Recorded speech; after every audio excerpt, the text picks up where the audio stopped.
ఎన్టీఆర్ ఇండస్ట్రీలో కాలు పెట్టే నాటికి అంటే మన దేశం సినిమా విడుదలయ్యే నాటికి అక్కినేని నాగేశ్వరరావు గారు సూపర్ స్టార్డంలో ఉన్నారు. ఎన్టీఆర్ అప్పటికి మంగళగిరి సబ్ రిజిస్ట్రార్గా పనిచేస్తున్నాడు. షావుకారు సినిమా తర్వాత పాతాళ భైరవి కేవీ రెడ్డి గారి డైరెక్షన్లో చేశారు. షావుకారు సినిమాలో ఎన్టీఆర్ పెర్ఫార్మెన్స్ విపరీతమైన పేరు వచ్చింది. ఇలా ఆయన మిస్సమ్మ సినిమా కావచ్చు, పెళ్లి చేసి చూడు, ఈ సినిమాలన్నీ పెద్ద విజయాలు సాధించాయి. ఇక అక్కడి నుంచి ఆయన వెనక్కి తిరిగి చూడలేదు. అంటే 76 తర్వాత 76 వరకు అక్కినేని నాగేశ్వరరావు గారితో పోటీ ఉండేది. ఆయన 76 నుంచి ఎన్టీఆర్ రైజ్ మొదలైంది, విపరీతమైన స్థాయికి ఎదిగాడు. ఆయన చివరి సినిమా అప్పటికి రాజకీయాల్లోకి వెళ్ళటానికి ముందు చేసిన సినిమా నా దేశం. ఓకే, అంటే మన దేశంతో మొదలైన ప్రయాణం నా దేశంతో ఎండ్ అవటం. నాదెండ్ల భాస్కర్రావు గారి ఎపిసోడ్ జరిగినప్పుడు విచిత్రంగా తాతినేని ప్రకాశ్రావు గారి మిత్రుడు, అంటే 48 నుంచి ఆయనతో కొనసాగిన దాదాపు 45 ఏళ్ల స్నేహం వాళ్ళది. అవును.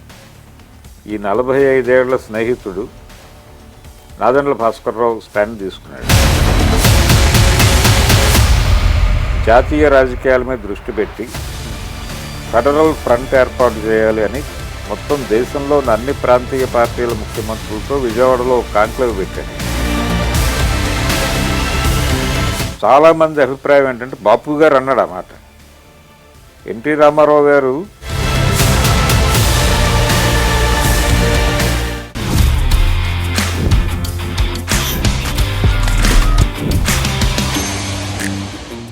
Hi guys, welcome to I dream. నేను మీ చాణక్య.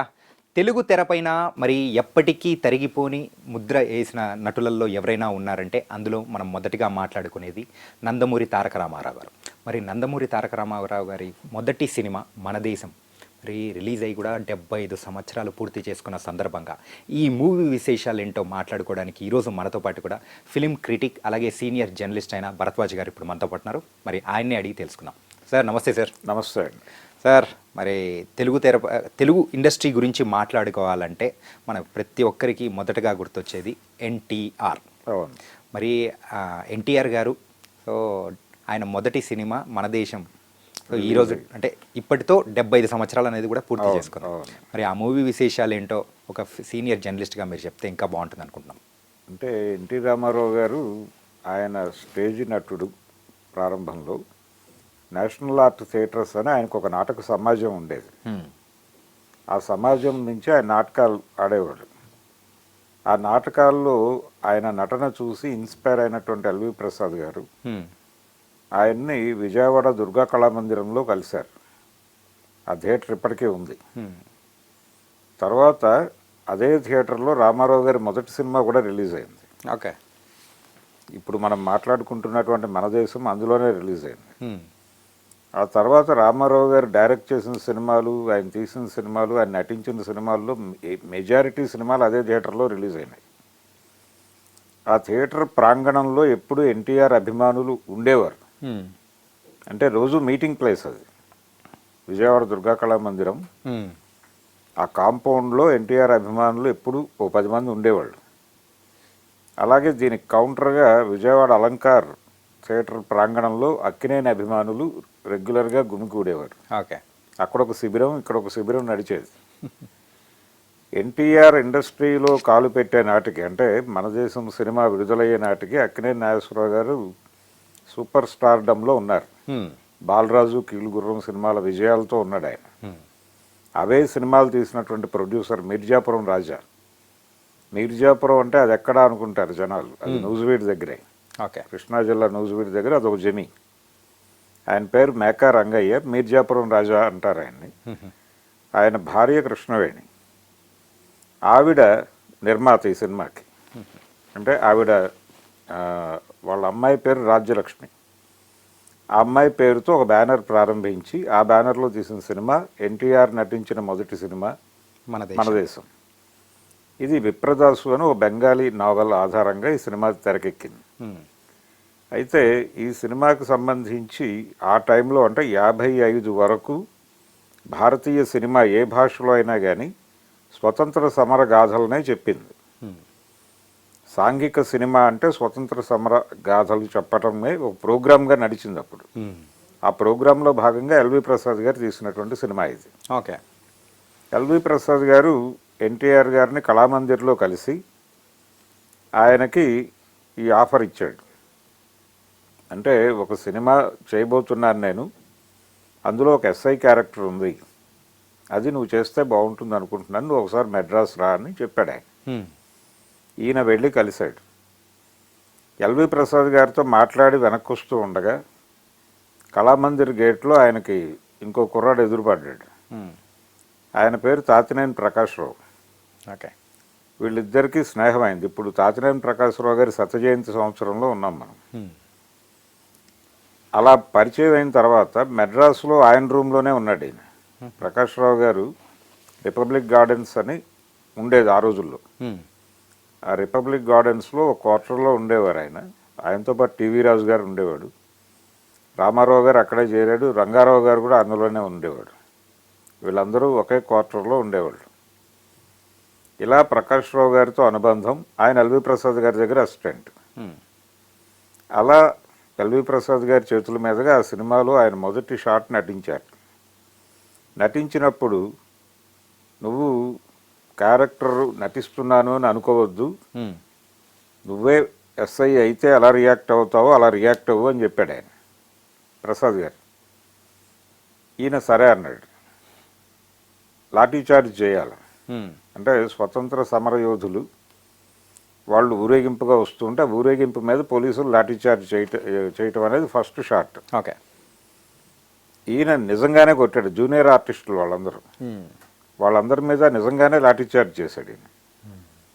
వాళ్ళందరూ వచ్చి ఎల్వి ప్రసాద్ గారి దగ్గర మొరపెట్టుకున్నారు, సార్ ఆయన నిజంగానే కొట్టేస్తున్నాడు అని. ఎన్టీఆర్ అప్పటికి మంగళగిరి రిజిస్ట్రార్గా ఉన్నారు, సబ్ రిజిస్ట్రార్గా పనిచేస్తున్నాడు ఆయన. ప్రభుత్వ ఉద్యోగంలో ఉండి అది వదిలేసి వచ్చాడు. ఆయన విజయవాడ ఎస్ఆర్ఆర్ కాలేజీలో ఇంటర్మీడియట్, గుంటూరు ఎస్సీ కాలేజీలో డిగ్రీ కంప్లీట్ చేసి ఈ నాటకాలు ఆడుతూ ఉద్యోగం చేసుకుంటూ అలా ఉన్నాడు విజయవాడలో. అక్కడి నుంచి ఇక్కడికి వచ్చాడు. అప్పుడు ఆయన వయసు 23-24 అలా ఉంటుంది. ఆ టైంలో ఆయన ఇండస్ట్రీలోకి ప్రవేశించాడు. ప్రవేశించిన తర్వాత ఈ షాట్ అయిపోయిన తర్వాత చెప్పాడు ఆయనకి, సినిమా నటనకి ఏ మోతాదులో వెళ్ళాలి అని. ఆ సినిమా కథ ఏంటంటే స్వతంత్ర సమరంలో 2 పాయలుగా నడిచింది. ఒకటేమో సాయుధ పోరాటం ద్వారా దేశానికి స్వతంత్రం తీసుకురావాలి అనేది. ఆ విప్లవకారుడి క్యారెక్టర్లో నారాయణరావు గారు నటించాడు, సిహెచ్ నారాయణరావు. ఓకే. గాంధేయ మార్గంలో స్వతంత్రం తీసుకురావాలనే క్యారెక్టర్లో చిత్తూరు నాగయ్య గారు నటించారు. వీళ్ళిద్దరూ అన్నదమ్ములు, ఒకే ఇంట్లో ఉంటారు. అయితే ఈ విప్లవకారుడు క్యారెక్టర్ వేసుకున్న నారాయణరావు గారు కొన్ని విధ్వంస కార్యక్రమాలు చేస్తూ ఉంటాడు. ఆయన ఎన్టీఆర్ టార్గెట్, అతన్ని పట్టుకుని అరెస్ట్ చేయాలి అనేది ఈయన ప్రోగ్రాం. నాగయ్య గారు వాంటెడ్గానే ఇతన్ని దాస్తున్నాడు అనేది ఆయన ఫీల్ అయ్యి నాగయ్య గారితో ఒక వాగ్వాదం జరుగుతుంది. మీరు గాంధేయ పద్ధతి అహింస అని చెప్తూ హింసాత్మక వ్యక్తుల్ని దాచిపెడుతున్నారు అని ఒక సీన్ ఉంటుంది. ఆ సీన్లో ఎన్టీఆర్ నాగయ్యతో పోటీపడి నటించిన తీరు ఆడియన్స్ని బాగా ఆకట్టుకుంది. ఓకే. దాని తర్వాత ఆయన అక్కడి నుంచి ఆయన ప్రయాణం మొదలై ఎల్వి ప్రసాద్ గారు డైరెక్ట్ చేసినటువంటి విజయవారి చిత్రం షావుకారులో హీరోగా నటించాడు ఆయన. అయితే ఈయన మన దేశంలో నటించడానికి వెళ్ళినప్పుడే, ఇంకా ఆయన మేకప్ వేసుకోవడానికంటే ముందే, ఈ కృష్ణవేణి గారి ఆఫీస్లో బిఏ సుబ్బారావు గారు చూశాడు ఈయన్ని. ఎన్టీఆర్ చూసి, నీలాంటి కుర్రోడు కోసం వెతుకుతున్నాను నేను, 6 నెలల నుంచి ఓ సినిమా ఆపు కూర్చున్నాను అన్నాడు. ఏంటి ఆ సినిమా అని అడిగితే, పల్లెటూరి పిల్ల అనే సినిమా, 2 హీరోలు, ఒక హీరో నాగేశ్వరరావుని అనుకున్నాను ఆల్రెడీ, 2వ క్యారెక్టర్ ఎవరు అనేది నాకు అర్థం కావట్లేదు. అంటే దొంగల ముఠాలో ఉండి దొంగల ముఠాని వ్యతిరేకించి నాయకుడితో గొడవపడి బయటకు వచ్చి ఈ దొంగల ముఠా దాడి చేసేటువంటి గ్రామాల యువకుల్ని కూడేసి వాళ్ళని తర్ఫీజు చేసి దొంగల ముఠా మీద తిరుగుబాటు చేయించే క్యారెక్టర్ అది. ఆ క్యారెక్టర్ ఎవరితో చేయించాలి అనేది నాకు అర్థం కావట్లేదు. ఇప్పుడు నేను చూడగానే నాకు ఆ క్యారెక్టర్ కనిపించింది కాబట్టి నువ్వు నా సినిమాలో యాక్ట్ చేయాలని అడిగాడు ఆయన. పల్లెటూరు పిల్ల మూవీ. పల్లెటూరు పిల్లలు ఓకే. చెయ్యాలి అంటే నేను ఆల్రెడీ ఇందులో బుక్ అయ్యానని చెప్పాడు ఆయన. సరే ప్యారలల్గా 2 సినిమాలు చేయొచ్చు, ఏం పర్లేదని అలా ఆయన ఓపెనింగే ఆయనకి ఆఫీస్లో కూర్చోగానే అవకాశం వచ్చింది, చేశాడు. ఆ సినిమాలో నటించేటప్పుడు అక్కినేని నాగేశ్వరరావు గారికి అర్థమైపోయింది. అంటే యాక్చువల్గా ఆ సినిమాలో నాగేశ్వరరావు గారు హీరో అనుకున్నారు ముందు. అప్పటికి ఆయన చాలా పాపులర్ హీరో కూడా. ఆయనకు 2-3 175 డేస్ సినిమాలు ఉన్నాయి. బాలరాజు, కీలుగుర్రం, ఇవన్నీ ముగ్గురు మరాఠీలు ఇవి. ఆ టైంలో ఆ సినిమాలో అంజలీదేవి హీరోయిన్. సినిమా కథ ఎలా నడుస్తుందంటే ఎన్టీ రామారావు అంటే అంజలీదేవిని మూగగా ప్రేమిస్తూ ఉంటాడు నాగేశ్వరరావు. ఎన్టీఆర్ దొంగల ముఠాన్ని వదిలేసి వచ్చి ఊళ్ళో యువకులకి తరఫీదిస్తున్న టైంలో అతని పట్ల ఒక అడ్మిరేషన్తో ఉంటుంది ఈవిడ అంజలీదేవి గారు. నెమ్మదిగా వాళ్ళిద్దరి మధ్య ప్రేమ మొదలవుతుంది. నాగేశ్వరరావు త్యాగం చేసి పక్కకి వెళ్ళిపోతాడు. ఆ సినిమా నటించిన తర్వాత అక్కినేని నాగేశ్వరరావు గారికి అర్థమైంది, అంటే మనకి చాలా పెద్ద పోటీ వచ్చేసింది అని. దీని తర్వాత ఆయన షావుకారు సినిమా చేశాడు. షావుకారు తర్వాత పాతాళ భైరవి. పాతాళ భైరవి క్యారెక్టర్ ఆయనకు చాలా విచిత్రంగా వచ్చింది. అప్పటికి అది కూడా అక్కినేని నాగేశ్వరరావు గారు చేయాల్సిన క్యారెక్టరే. కానీ షావుకారే మూవీ టైంలో నా ఎన్టీఆర్ గారి కంటే మరి మిగతా ఆర్టిస్టులకే ఎక్కువగా ప్రాధాన్యం, అంటే పేరు అనేది కూడా వచ్చిందని కూడా విన్నాం. ఇది ఎంతవరకు నిజమంటారు? అది విజయవాడలో మొదటి సినిమా. ఈయన్ని కాంట్రాక్టుకు తీసుకున్నారు వాళ్ళు విజయవాడలో. అంటే ఆ 2 సినిమాలు ఆయన బయట బ్యానర్స్లో చేశాడు. మన దేశం కృష్ణవేణి గారి బ్యానర్లో చేశాడు. రెండో సినిమా బిఏ సుబ్బారావు గారి బ్యానర్లో చేశాడు, పల్లెటూరు పిల్లలు. పల్లెటూరు పిల్ల. ఇది వీళ్ళు ప్రారంభ చిత్రం. అప్పుడు వీళ్ళు కాంట్రాక్ట్ తీసుకున్నారు. ఆయన కాంట్రాక్ట్ మీద సంతకం పెట్టి, అంటే విజయాలో సినిమా చేస్తే 5,000 రెమ్యూనరేషన్, సినిమా ఉన్నా లేకపోయినా నెలకు 350 రూపాయలు ఇది జీతం ఇస్తాం, అంటే మంత్లీ శాలరీ లాగా. Monthly salary. సినిమా ఉన్నప్పుడు సినిమా చేస్తే దానికి 5,000 రెమ్యూనరేషన్. ఓకే. ఈ కాంట్రాక్ట్ మీద సంతకం పెట్టాడు ఆయన. వాళ్ళ అంటే బయట సినిమాల్లో నటించాలంటే వీళ్ళ అనుమతి ఉండాలి. దాని మీద ముందు సంతకం పెట్టేసి ఎంటర్ అయిపోయాడు ఆయన కాంట్రాక్ట్లోకి. షావుకారు సినిమా తర్వాత పాతాళ భైరవి కేవీ రెడ్డి గారి డైరెక్షన్లో చేశారు. షావుకారు సినిమాలో ఎన్టీఆర్ పెర్ఫార్మెన్స్కి విపరీతమైన పేరు వచ్చింది.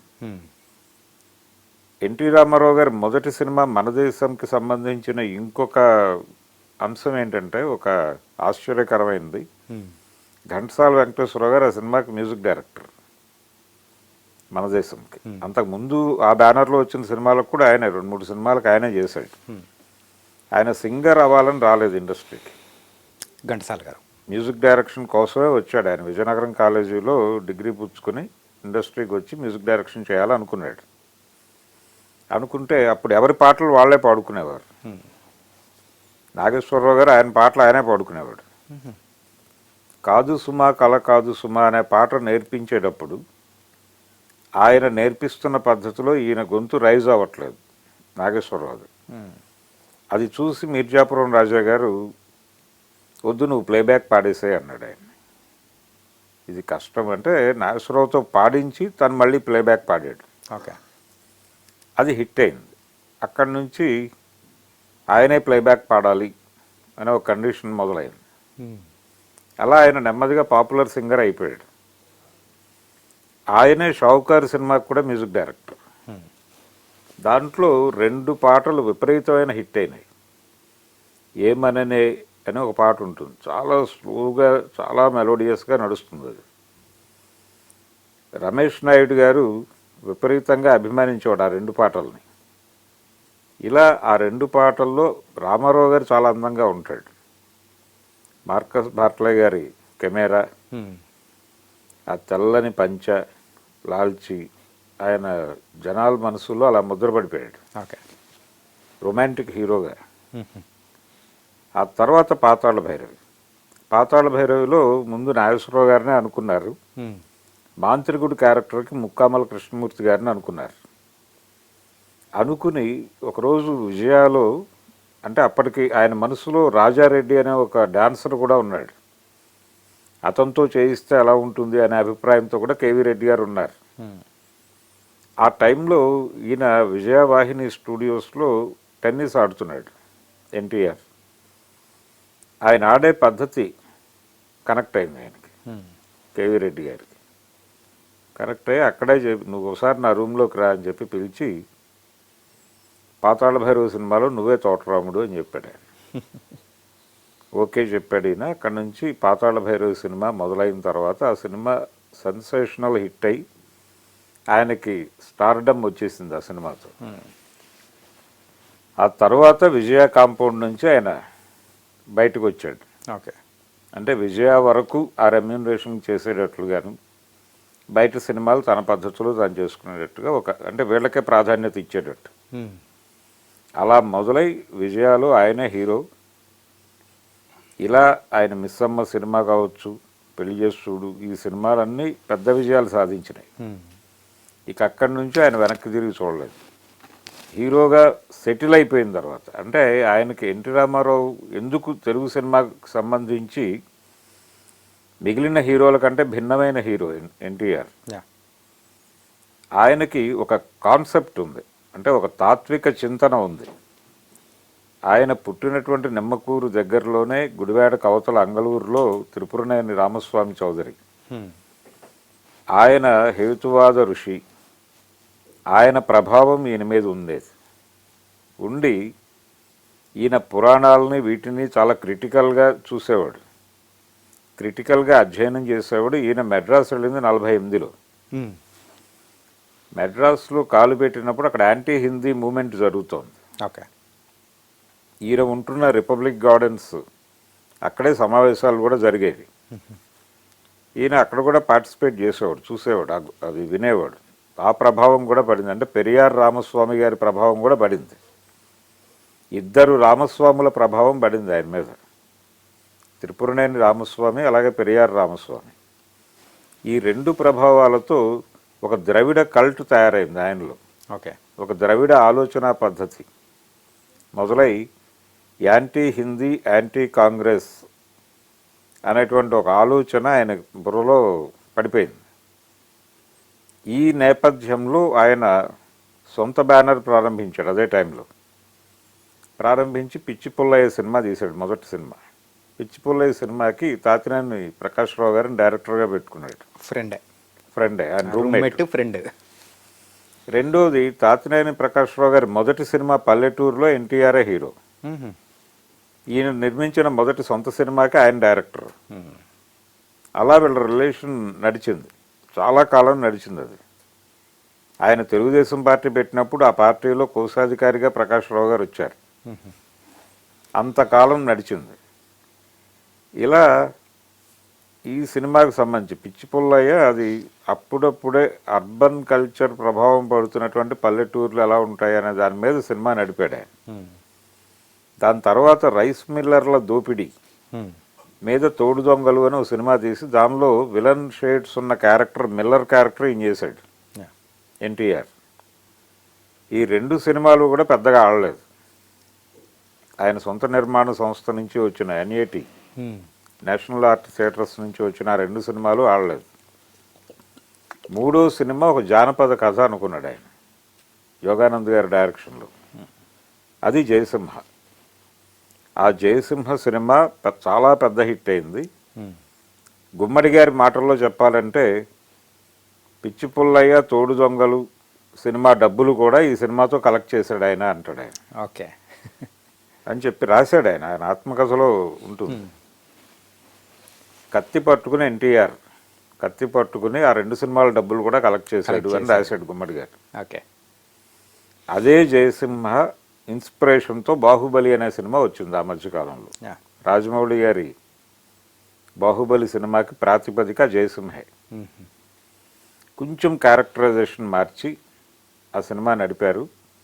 జయసింహ సినిమా బాహుబలి చూస్తే అర్థమైపోతుంది. ఓకే, ఇది ఇలా ఆయన ఆ హిట్ తర్వాత అల్లూరి సీతారామరాజు చేయాలనుకున్నాడు అదే బ్యానర్లో. అనుకుని సీతారామరాజు క్యారెక్టర్ సెకండ్ హాఫ్ ఎలా సస్టైన్ చేయాలి అనే దగ్గర కన్ఫ్యూజన్ వచ్చి, అంటే సీతారామరాజు ఎప్పుడు రూదర్ఫర్డ్ని కలవలేదు. ఓకే. ఆయన నిర్బంధం, అంటే ఇద్దరు బ్రిటిష్ మిలిటరీ ఆఫీసర్లను చంపేసిన తర్వాత వచ్చిన నిర్బంధాన్ని ఆయన తట్టుకోలేక ఉద్యమాన్ని ఆపేసి వెళ్ళి సరెండర్ అయిపోవడం మంచిది అనుకున్నాడు. దాన్ని ఎట్లా జస్టిఫై చేయాలనే దగ్గర కన్ఫ్యూజన్ వచ్చి ఆగిపోయాడు ఆయన. ఇది నిజం. అయితే కృష్ణ గారు తీసిన దానిలో 3 సార్లు రూదర్ఫర్డ్తో ఇంటరాక్షన్ ఉంటుంది. తద్వారా ఆ సినిమాని హీరాయిక్గా నడిపేసి వాళ్ళు, అంటే అది కూడా ఈయన ముందుకు ప్రతిపాదన వచ్చింది ఎన్టీఆర్ ముందుకి, వద్దు అని ఆగిపోయాడు ఆయన. ఆగిపోయిన తర్వాత పాండురంగ మహత్యం తీశాడు, అది హిట్టే. ఇక అక్కడి నుంచి ఆయన బ్యానర్లో వచ్చిన సినిమాలన్నీ కూడా పెద్ద విజయాలు సాధించినాయి. ఓకే. ఈ క్రమంలో ఆయన సీతారామ కళ్యాణం అనే పేరుతో కేవీ రెడ్డి గారి డైరెక్షన్లో తన బ్యానర్లో ఓ సినిమా చేయాలనుకుని వెళ్ళాడు ఆయన దగ్గరికి. వెళితే ఆయన చెప్పాడు, నువ్వు రాముడు వెయ్యి, రావణుడు ఎస్వి రంగారావు వేస్తాడు అని. నేను రావణుడు వేస్తాను, రాముడిగా ఎవరినన్నా పెడదాం అన్నాడు ఈయన. అంటే అదేమిటి, లేదు రావణ పాత్ర మీద నాకు ఇంట్రెస్ట్ ఉంది అంటే, రావణ పాత్ర చూస్ చేసుకోవటం వెనకాల ఎన్టీ రామారావుకి ఈ ఇద్దరు రామస్వాముల ప్రేరణ ఉంది. ఓకే. దాంతో ఆయన ద్రవిడ సిద్ధాంతం చెప్పడానికి దీన్ని ఒక గొంతుగా అనుకున్నాడు రావణ పాత్రని. అనుకుని నేను రావణ పాత్ర వేస్తాను అంటే, అదేంటి నువ్వు రాముడు వేయాలి కదా అంటాడు ఆయన. నో అని చెప్పి బయటకు వచ్చేసి ఆ సినిమాని తనే డైరెక్ట్ చేసుకున్నాడు. అలా ఎన్టీ రామారావు డైరెక్ట్ చేసిన మొదటి సినిమా సీతారామ కళ్యాణం. అయితే ఆ సినిమా టైటిల్ కార్డులో డైరెక్షన్ కార్డు ఉండదు. ఎందుకు ఉండదు అంటే, కేవీ రెడ్డి గారిని అడిగి నో అనిపించుకున్న తర్వాత, ఆయన నో చెప్పడం కాదు, ఈయన వద్దనుకుని ఆయన్ని వచ్చేసి సినిమా తీశాడు కాబట్టి, ఆయన సినిమా చూస్తున్నప్పుడు డైరెక్షన్ కార్డు డైరెక్షన్ ఎన్టీఆర్ అని పడితే బాగుండదు అనే ఉద్దేశంతో డైరెక్షన్ కార్డు వేయలేదు ఆయన. అంటే ఆయన పట్ల ఉన్న గౌరవం, కేవీ రెడ్డి మీద ఉన్న గౌరవం కొద్దీ ఆ సినిమాకి డైరెక్షన్ కార్డు వేయలేదు. ఓకే. నిర్మాత త్రివిక్రమరావు అని పడి ఆగిపోతాయి టైటిల్స్. అంత గౌరవం ఉండేది కేవీ రెడ్డి మీద. ఓకే. అలాగే ఎల్వి ప్రసాద్ మీద ఆ గౌరవం ఉండేది. ఇలా డైరెక్టర్గా ఎన్టీఆర్, నటుడిగా ఒక అద్భుతమైన విజయం చూసిన ఆయన నిర్మాతగా విజయం చూశాడు, డైరెక్టర్గా ఒక అద్భుతమైన విజయాన్ని చూశాడు. ఆ తర్వాత కృష్ణ పాండవీయం సినిమాకి ఆయన డైరెక్టర్గా కార్డు వేసుకుంటాడు. ఓకే. అక్కడి నుంచి ఆ బ్యానర్లో వచ్చిన మెజారిటీ సినిమాలు ఆయనే డైరెక్ట్ చేసుకున్నాడు. ఈ క్రమంలో ఆయనే స్క్రిప్ట్ రాసుకునేవాడు. ఆయన విపరీతంగా చదివేవాడు. ఆ చదువరితనం కనిపించేది ఆయన సినిమాల్లో, ఆయన సొంత సినిమాల్లో. అంటే కాస్ట్ క్వశ్చన్ని ఆయన సినిమాలో, పౌరాణిక సినిమాలో క్వశ్చన్ చేశాడు, దానవేరు సూరకర్ణ సినిమాలో. అలాగే శ్రీరామ పట్టాభిషేకం అనే సినిమా ఆయన తీశాడు, ఆయన డైరెక్టరు ప్రొడ్యూసరు. అందులో కూడా రావణ పాత్రే వేశాడు ఆయన. అందులో శూర్పణఖ ముక్కు చెవులు కోసిన సీన్లో రాముడు ఊరికే అడవికి రాలేదు, ఒక పని మీద వచ్చాడు, ఆ మునిమృత్యుల ప్రేరణతో అని ఒక డైలాగ్ ఉంటుంది. అంటే ఇక్కడికి తపస్సు కోసం వచ్చిన మునులు, వాళ్ళు ఏదో తపస్సు కోసం వచ్చారని మనం అనుకుంటున్నాం, కానీ లేదు, వాళ్ళు రెక్కీ కోసం వచ్చారు. ఇక్కడున్న సంపదల గురించి సమాచారం అక్కడికి పంపించి అక్కడి నుంచి రాముణ్ణి వాళ్లే తీసుకొచ్చారు మన మీద యుద్ధానికి. కాబట్టి ఇది ద్రవిడ జాతి మీద ఆర్యజాతి సాగించబూను సంకుల సమర సంరంభం అని ఒక డైలాగ్ ఉంటుంది దానిలో. అంటే ఆ రోజున ఎవరు సీరియస్గా అంటే గొడవకి వెళ్ళలేదు, అంటే అంత పాయింట్అవుట్ చేసి ఫోకస్ చేసేంత కూడా ఎవరు వెళ్ళలేదు. అంటే ఇది ఎన్టీఆర్ భిన్నంగా కనిపించడానికి కారణం. ఓకే. అలాగే కురుక్షేత్రం సినిమా, దానవేరు సూరకర్ణ రెండు పోటాపోటీగా తయారైనాయి. అంటే 76 తర్వాత 76 వరకు అక్కినేని నాగేశ్వరరావు గారితో పోటీ ఉండేది ఆయనకి. 76 నుంచి ఎన్టీఆర్ రైజ్ మొదలైంది, విపరీతమైన స్థాయికి ఎదిగాడు ఆయన. అంటే 76 ఆరాధన, అది 175 డేస్ సినిమా. దాని తర్వాత 77 జనవరిలో దానవేరు సూరకర్ణ, ఏప్రిల్లో అడవిరాముడు, అక్టోబర్లో ఎమ్మగోళ. ఓకే. ఒకే సంవత్సరం 3 175 డేస్ సినిమాలు. అంటే ఆ ఇయర్ గోల్డెన్ ఇయర్ ఎన్టీఆర్ గారికి. ఇంకా తర్వాత దరిదాపుల్లో ఎవరూ లేరు. ఓకే. ఆ టైంలో నాగేశ్వరరావు గారికి వరుస ఫ్లాపులు మొదలైనాయి. అంటే ఆలుమగల్ నుంచి 7 అంతస్తుల మేడ వరకు ఫ్లాపులు ఎదుర్కొన్నాడు ఆయన. 7 అంతస్తుల మేడ తర్వాత మళ్ళీ నిలబడ్డాడు. ఈ టైంలో కృష్ణ ఎమర్జ్ అయ్యాడు. ఓకే. ఎన్టీఆర్ వర్సెస్ కృష్ణగా మారింది సీన్. అప్పటి వరకు ఎన్టీఆర్ ఏఎన్ఆర్ మధ్య యుద్ధంగా నడిచింది. ఎన్టీఆర్ వర్సెస్ కృష్ణగా మొదలైంది. ఆ మొదలైన టైంలో మొదటి సంక్రాంతి 77 సంక్రాంతికి దానవేరు సూరకర్ణ మీద కురుక్షేత్రం పోటీగా తీశారు. యాక్చువల్గా ముందు పోటీ అనుకోలేదు, కానీ అది అలా తయారైంది. ఆయన ఈ సినిమా చేయొద్దు అని చెప్పి పిలిచి చెప్పాడు, కురుక్షేత్రం వద్దు, ఆపేయండి మీరు, నేను అలాంటి సబ్జెక్ట్తోనే పెడుతున్నాను, 2 ఒకేసారి రిలీజ్ అయితే ఇబ్బంది అవుతుంది మీకు, ఆగిపోండి అని చెప్పాడు. లేదు, మేము ఆల్రెడీ 10 లక్షలు ఖర్చు పెట్టేసాం, ఇంకా ఆగే ఇది లేదు, మేము చేసేస్తాం సినిమా అన్నాడు ఆయన. సరే మీ ఇష్టం అన్నాడు. ఆయన చేశాడు సినిమా. చాలా కాస్ట్లీగా తీశాడు కురుక్షేత్రం. ఈయన చాలా తక్కువ డబ్బులతో తీశాడు సినిమా.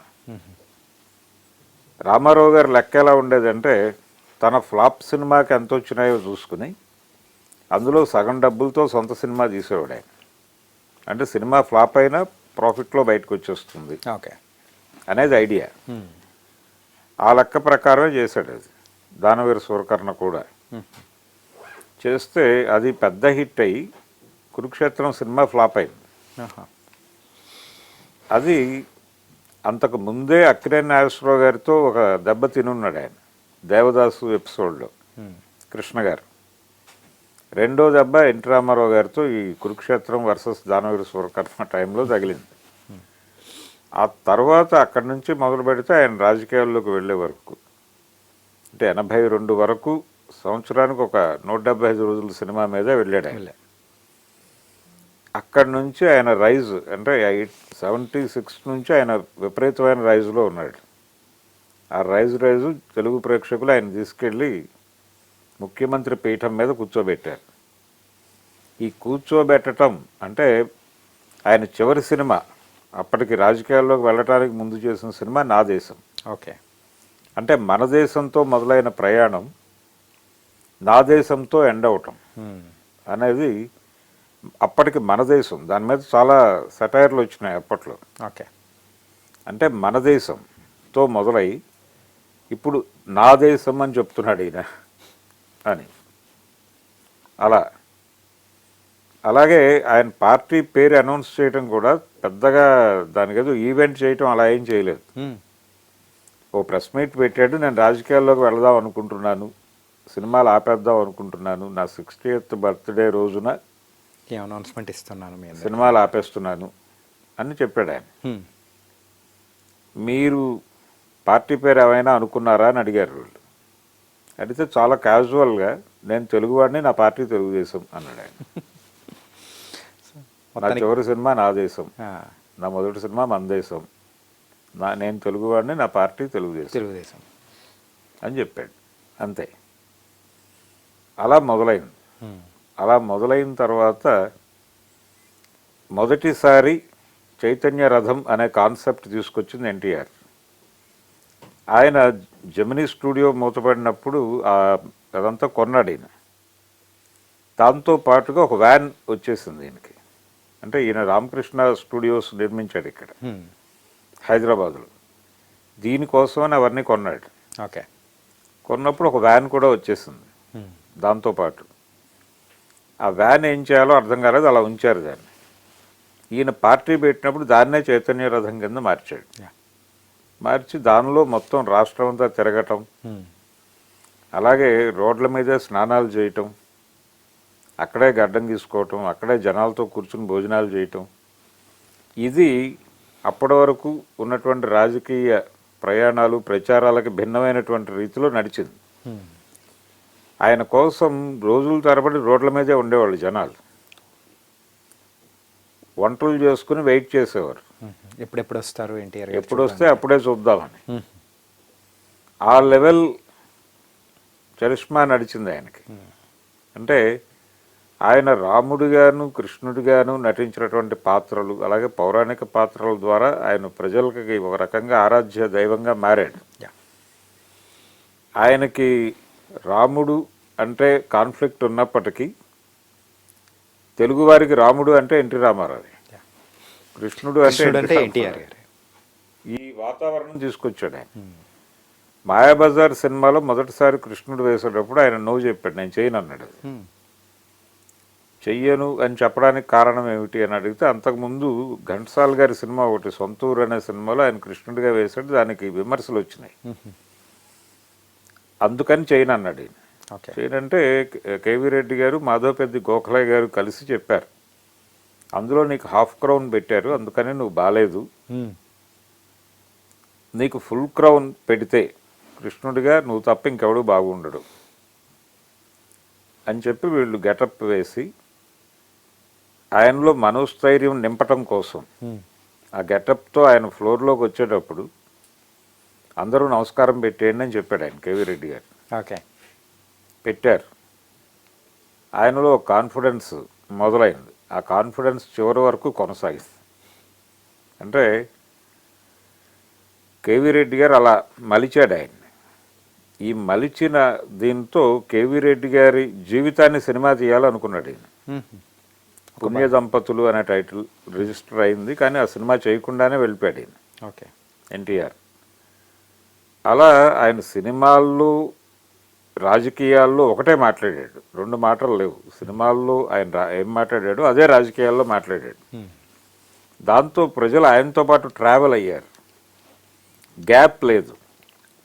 అంటే ఆయన రావణ పాత్రలో విభీషణుడితో ఒక డైలాగ్ చెప్తాడు, మన దేశాన్ని, స్వాతంత్రాన్ని, ఆత్మగౌరవాన్ని ఆ రాముడి పాదాల దగ్గర తాకట్టు పెడుతున్నావు అంటాడు.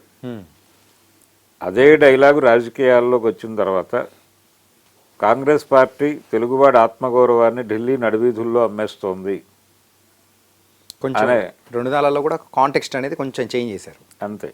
అవే డైలాగులు ఇక్కడ మాత్రం ఒకటే. అలాగే ఆయన చాలా స్ట్రైట్ అటాకింగ్గా మాట్లాడేవాడు, అది జనాలకు కనెక్ట్ అయింది. ప్రజల్లో ఆ టైంలో ఉన్నటువంటి ఒక అసంతృప్తి, కాంగ్రెస్ పార్టీ మీద ఉన్నటువంటి అసంతృప్తికి ఈయన కరెక్ట్గా సెట్ అయ్యాడు, ఎమర్జ్ అయ్యాడు ఆ గ్యాప్లో, ఆ వ్యాక్యూమ్లో. ఆ ఎమర్జ్ అవటం వలన ఆయనకు ఆ సక్సెస్ దొరికింది. ఆ తర్వాత నాదెండ్ల భాస్కర్రావు ఎపిసోడ్, నాదెండ్ల భాస్కర్రావు గారి ఎపిసోడ్ జరిగినప్పుడు విచిత్రంగా తాతినేని ప్రకాశ్రావు గారు ఈయన మిత్రుడు. అంటే 48 నుంచి ఆయనతో కొనసాగిన దాదాపు 45 ఏళ్ల స్నేహం వాళ్ళది. అవును. ఈ 45 ఏళ్ల స్నేహితుడు నాదెండ్ల భాస్కర్రావు స్టాండ్ తీసుకున్నాడు. ప్రకాశ్రావు గారు అంటే ఎన్టీ రామారావు గారు చాలా దూకుడుగా వెడుతున్నాడు, అంటే కేంద్రం మీద యుద్ధం ప్రకటించాడు ఆయన. గెలిచిన మరుక్షణం జాతీయ రాజకీయాల మీద దృష్టి పెట్టి ఫెడరల్ ఫ్రంట్ ఏర్పాటు చేయాలి అని మొత్తం దేశంలో ఉన్న అన్ని ప్రాంతీయ పార్టీల ముఖ్యమంత్రులతో విజయవాడలో ఒక కాంక్లేవ్ పెట్టాడు ఆయన. పెట్టి ఢిల్లీ ప్రభుత్వం మీద నేను సమరశంఖం పూరిస్తున్నాను, ఈ ప్రాంతీయ పార్టీల కూటమిని ఢిల్లీలో అధికారంలోకి తీసుకొస్తాను అని ఒక నినాదం ఇచ్చాడు. ఇది దుందుడుకు చర్య అని ప్రకాశ్రావు గారు అనుకున్నాడు. ఓకే, మనం రాష్ట్రానికి ముఖ్యమంత్రిగా ఉన్నాం, వెళ్ళి మంచిగా ఉండి నిధులు తెచ్చి రాష్ట్రాన్ని అభివృద్ధి చేయడానికి ఏమిటి అనేది ఆలోచించాలి, కానీ ఈ పొలిటికల్ వార్ ఎందుకు, ఢిల్లీలో మేము పీఠం వేస్తామనే గొడవ ఎందుకు అనేది ఈయన అభిప్రాయం. కానీ ఆయన ఎవరిని కన్సిడర్ చేసేవాడు, ఆయనకు ఒక పొలిటికల్ ఐడియాలజీ ఉంది. ఓకే, అంటే జాతీయ పార్టీలు రూల్ చేయటం కాదు, ప్రాంతీయ పార్టీల కూటమి రూల్ చేయాలి, అప్పుడు ఫెడరల్ షేప్ బాగుంటుంది అనేది ఎన్టీ రామారావు గారి అభిప్రాయం. ఓకే, ఆయన చివరి వరకు అదే అభిప్రాయంతో ఉన్నాడు. అందుకని వీళ్ళిద్దరి మధ్య విభేదం వచ్చి ఆయన అటు వెళ్ళాడు. ప్రకాశ్రావు గారు ప్రకాశ్రావు గారు అబ్బాయి అప్పుడు డైరెక్టర్గా సినిమా ఇండస్ట్రీలో ఉన్నాడు, టిఎల్వి ప్రసాద్. అంటే వాళ్ళ గురువు గారి పేరే పెట్టుకున్నాడు కొడుక్కి, ఎల్వి ప్రసాద్ గారి పేరు, తాతినేని లక్ష్మీ వరప్రసాద్ అని పెట్టుకున్నాడు. ఓకే, అతను డైరెక్టర్ అయ్యి రామారావు గారితో ఛాలెంజ్ రాముడు అనే సినిమాకి డైరెక్షన్ చేశాడు. చిరంజీవితో టింగురంగడు, రాణికాసులు రంగమ్మ, తర్వాత నాగు అనే 3 సినిమాలు డైరెక్షన్ చేశాడు ఆయన. 3 సక్సెస్ఫుల్ సినిమాలే. బాలకృష్ణ గారితో సక్సెస్ఫుల్ సినిమాలు తీశాడు ఆయన. ఆ టైంలో పులి అనే సినిమాకి డైరెక్టర్గా ఆయన అనౌన్స్ అయి ఉన్నాడు. చిరంజీవి గారు ఇంటికి బ్రేక్ఫాస్ట్కి పిలిచి టిఎల్వి ప్రసాద్ని, మీ ఫాదరు ప్రకాష్ రావు గారి స్టాండ్ తీసుకున్నారు కదా, ప్రకాష్ రావు గారు నాదెండ్ల భాస్కర్ రావు గారి స్టాండ్ తీసుకున్నారు కదా, నిన్ను డైరెక్టర్గా పెట్టుకుంటే ఎన్టీఆర్ గారు ఏమనుకుంటాడో అనే ఉద్దేశంతో నేను నీ సినిమా నుంచి తప్పిస్తున్నామని చెప్పాడు. వదిలేశాడు ఆ సినిమాని. రాజ్ భరత్తో డైరెక్ట్ చేయించుకున్నారు. ఆ తర్వాత బాలకృష్ణ గారితో అప్పుడు 3 సినిమాలు కమిట్ అయి ఉన్నాడు. ఆ 3 సినిమాలు కూడా వేరే డైరెక్టర్కి వెళ్ళిపోయినాయి. ఓకే. ఒకటి రాఘవేంద్రరావు గారికి వెళ్ళిపోయింది, ఇంకో 2 ఇంకొక డైరెక్టర్కి వెళ్ళిపోయినాయి.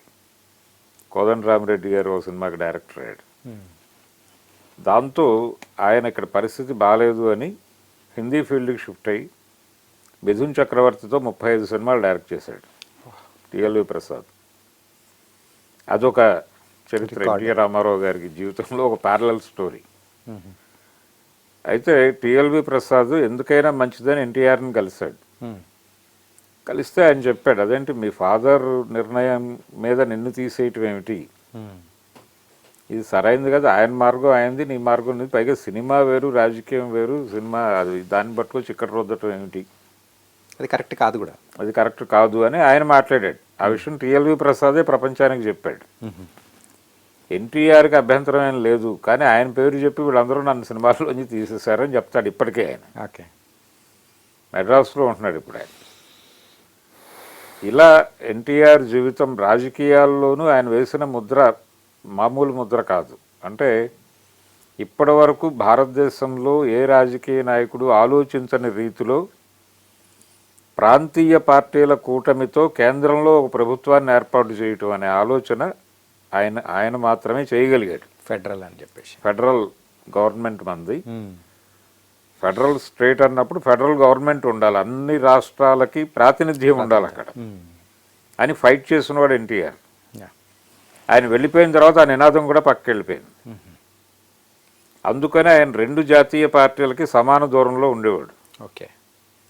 కాంగ్రెస్కి బీజేపీకి కూడా. ఆయన నాదెండ్ల వెన్నుపోటప్పుడు బీజేపీ సపోర్ట్ చేసింది, ఆయన భుజాన వేసుకుంది. నిజానికి ఆ రోజున ఢిల్లీలో ఆయన విజయం సాధించడం వెనకాల వాళ్ళ పాత్ర కూడా ఉంది. ఓకే.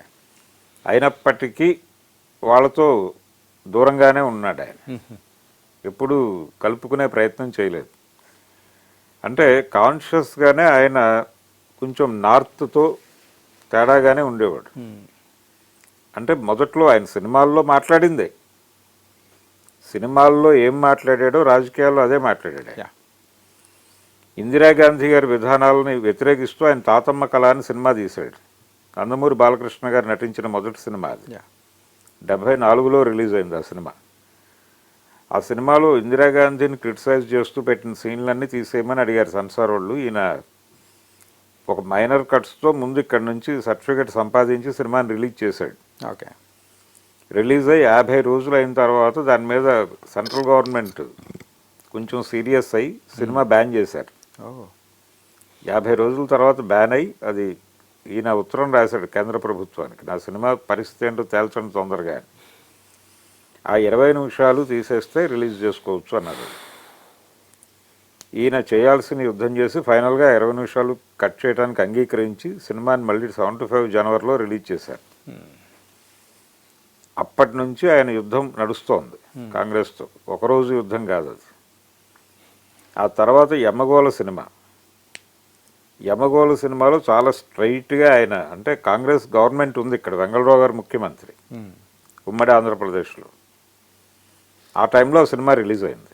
ఆ సినిమా నిండా యాంటీ కాంగ్రెస్ డైలాగులు ఉంటాయి.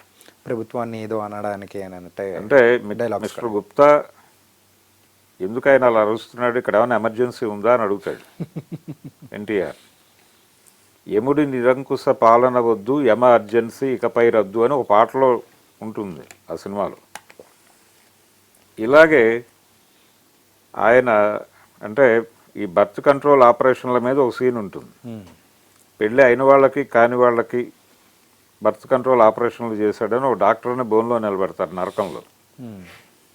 అతను ఏ పరిస్థితుల్లో ఆ నేరం చేయాల్సి వచ్చిందో మీరు కనుక్కోరా అని అడుగుతాడు ఈయన. అడిగితే ప్రభుత్వం కోటా విధించిందండి, నెలకిన్ని ఆపరేషన్లు చేయకపోతే జీతాలు ఇవ్వమని అన్నారు, అందుకని చేశానంటాడు ఆయన. అంటే ప్రభుత్వం కాదు అంది, ఏ అధికార హోదా లేకుండా ప్రభుత్వాన్ని నడిపించిన ఒక యువజన నాయకుడు ఉన్నాడు అంటాడు ఈయన. సంజయ్ గాంధీ. జనాలకి కనెక్ట్ అయ్యేది అది. ఈ డైలాగులతో ఈ సినిమా రిలీజ్ అవుతుందా, ఆగిపోతుందా, రిలీజ్ అయిన తర్వాత మళ్ళీ బ్యాన్ అవుతుందా తాతమ్మ కలలాగా అని టెన్షన్ ఆయనకి. వెంకటరత్నం గారు ప్రొడ్యూసరు, సూరపనేని వెంకటరత్నం.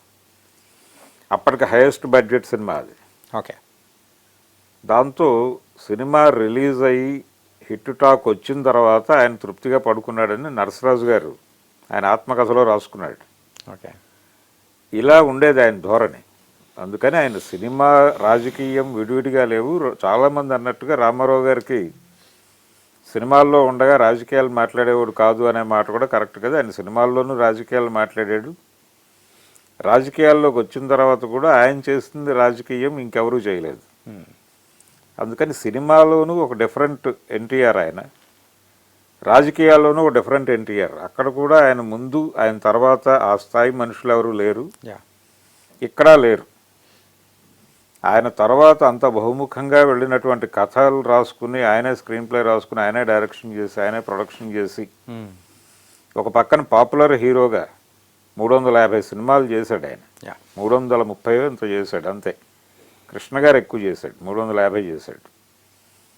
అంటే 300 సినిమాల వరకు చేయటం అనేది కూడా మామూలు టాస్క్ కాదు. అలా చేస్తూ మళ్ళీ తన సొంత సినిమాలు చేస్తూ ఇంత హెవీగా వర్క్ చేసినటువంటి హీరో డైరెక్షన్ పరంగా కూడా ఆయన చాలా గొప్ప మార్క్ చేశాడు. కృష్ణ పాండవీయం సినిమా చూస్తే డైరెక్టర్గా ఎన్టీ రామారావు ఏంటనేది అర్థమవుతుంది. చాలామంది అభిప్రాయం ఏంటంటే బాపు గారు అన్నాడు ఆ మాట, ఎన్టీ రామారావు గారు హీరో అవటం వల్ల ఒక అద్భుతమైన డైరెక్టర్ మిస్ అయ్యాడు ఇండస్ట్రీకి అని. అలాగే ఘంటసాల గారు సింగర్ అవటం వలన ఒక మంచి మ్యూజిక్ డైరెక్టర్ మిస్ అయ్యాడు అనేవాళ్ళు కూడా ఉన్నారు. అలా వీళ్ళిద్దరూ వాళ్ళు వేరే రంగంలో చాలా అద్భుతమైన ప్రతిభావంతులు అయినప్పటికీ ఇంకో రంగంలో ఎక్కువ కాన్సన్ట్రేషన్ పెట్టాల్సి రావటం వలన వాళ్ళ ప్రతిభ పూర్తి స్థాయిలో అందలేదు ప్రజలకి అనే అభిప్రాయం చాలామందిలో ఉంది. అలా ఆయన చిరస్మరణీయుడు, తెరస్మరణీయుడు ఎన్టీ రామారావు గారు. 75 ఏళ్ల ప్రస్థానం, అంటే 75 ఏళ్ళు అయిపోయింది ఇప్పుడు ఆయన ఇండస్ట్రీకి వచ్చి. ఇప్పటికీ ఆయన మార్కుని క్రాస్ చేసినటువంటి వాళ్ళు ఎవరూ లేరు, ఎక్కడ సినిమాల్లోనూ లేరు, రాజకీయాల్లోనూ లేరు. మొన్నే ఆయన శత జయంతి జరుపుకున్నాం. ఆ శత జయంతి తర్వాత ఇప్పుడు మళ్ళీ ఈ 75 ఇయర్స్ సినిమా సెలబ్రేషన్స్. ఇంకొక 25 సంవత్సరాల్లో సినిమా నటుడిగా కూడా 100 ఏళ్ళు పూర్తి చేసుకోబోతున్నాడు ఆయన. అప్పటికి కూడా ఆయన్ని క్రాస్ చేసే నటుడు కానీ, డైరెక్టర్ కానీ, లేకపోతే రాజకీయ నాయకుడు కానీ వస్తాడని నేనైతే అనుకోవడం లేదు. ఎప్పటికైనా అని వన్ అండ్ ఓన్లీ ఎన్టీఆర్ అంతే. అండ్ మీరు చెప్తున్న ప్రతి ఒక్క మాట కూడా అంటే చెప్తూ ఉంటే బాలకృష్ణ గారు యాక్ట్ చేసిన ఎన్టీఆర్ గారి బయోపిక్ మూవీ ఉంది కదా, కథానాయకుడు మహానాయకుడు భాగాలుగా తీశారు. మీరు చెప్తున్నది ఈ 75 ఇయర్స్ సినీ ప్రయాణం ఎలా ఉంటుందో కథానాయకుడు మూవీలో కళ్ళకు గట్టినట్టు చూపించేటట్టు మీరు కూడా సేమ్ అదే చెప్తున్నారు.